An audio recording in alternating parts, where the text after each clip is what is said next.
Est-ce que vous pouvez nous expliciter ce que la politique des petits pas peut apporter à la pharmacie d'officine?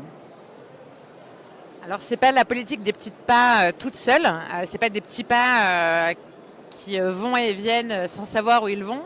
L'objectif, c'est les petits pas dans le cadre d'une vision. Pour le dire autrement, la pharmacie, l'officine, le pharmacien d'officine, on est typiquement sur une profession, un secteur qui a considérablement vocation à bouger. Alors, c'est le cas depuis le Covid.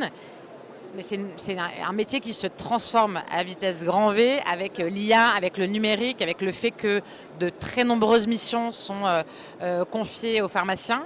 Et donc tout ça, c'est une vision de long terme qu'on doit pouvoir consolider avec la profession, mais on voit bien qu'il faut bien qu'on attrape chacune de ces petites étapes. Et donc le fait, le jour 1, pour le pharmacien de pouvoir vacciner, le jour 2, de pouvoir faire des tests, le jour 3, de pouvoir faire des trodes, le jour 4, de pouvoir délivrer des antibiotiques.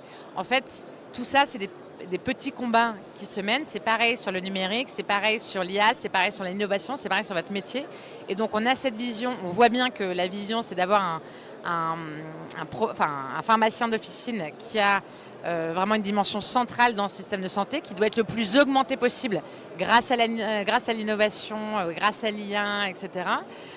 Qui doit s'intégrer parfaitement dans le pluripro, qui doit avoir une vision territoriale, etc.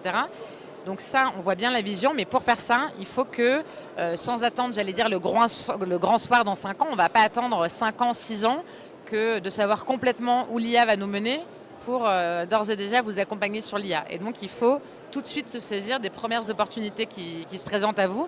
Et de la même manière que sur le numérique en santé, on ne va pas attendre que tout soit parfaitement construit sur l'ordonnance numérique, notamment à l'hôpital ou dans le plus petit des établissements médico-sociaux pour appuyer sur le bouton de l'ordonnance numérique. L'ordonnance numérique, c'est maintenant.